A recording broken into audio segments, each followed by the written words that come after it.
Ce n'est pas par une voix du ciel, ni par de frappantes coïncidences que nous devons nous attendre à être habituellement conduits par l'Esprit.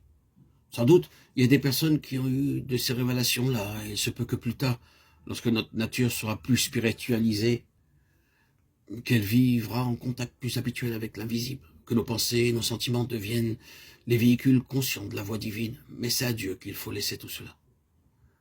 Les premiers degrés de cette échelle sont placés assez bas pour être accessibles aux plus faibles. Dieu veut que chacun de ses enfants soit conduit chaque jour par l'Esprit. Entrez donc dans cette voie-là, non seulement en croyant que l'Esprit est au-dedans de vous, mais en croyant aussi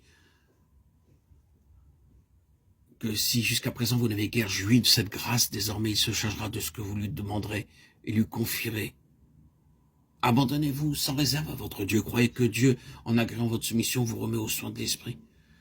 Par lui, Jésus vous conduit et vous garde. Et ne courons pas le risque d'être fourvoyés par les imaginations de notre cœur, de tenir pour des directions de l'Esprit ce qui ne serait qu'illusion de la chair. Mais s'il en est ainsi, comment nous préserver de semblables erreurs? Généralement, on répond à cette objection en disant « recourez à la parole de Dieu ». Et pourtant, ce n'est encore là que la moitié de la vérité.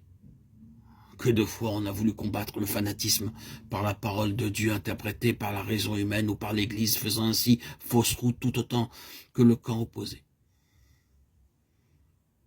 Il faut donc dire que c'est la parole de Dieu enseignée par l'Esprit de Dieu qui préserve de cette erreur. C'est dans le parfait accord des deux que nous trouverons garantie et sûreté. Souvenons-nous que toute la parole de Dieu est inspirée par l'Esprit de Dieu, et qu'ainsi, c'est ce même Esprit qui doit nous en donner l'interprétation, le Saint-Esprit qui demeure en nous.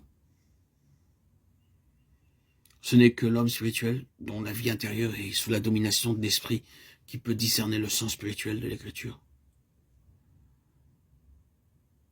Croyons aussi qu'après avoir inspiré la parole de Dieu, l'Esprit veut la faire respecter en nous révélant les trésors de vérité divine qu'elle contient. Pour être conduit par l'Esprit d'une manière sûre et sans erreur, ne recourons donc pas à l'Esprit seul, négligeant de nous informer de ce que dit la parole écrite ou ne l'étudiant que peu. Ne recourons pas non plus à la parole seule, sans guère compter sur l'Esprit. Mais recourons à la parole et à l'Esprit ensemble, l'un et l'autre, demeurant abondamment en nous, et obéissons-leur sans réserve. Ceci nous ramène à ce que nous avons dit au commencement, c'est que pour être conduit par l'Esprit, il faut être aussi sanctifié par l'Esprit. Que ceux donc qui veulent être conduits par l'Esprit commencent par se laisser conduire par la parole de Dieu, dans tout ce qu'ils peuvent en comprendre. Commencez par le commencement. Obéissez aux commandements.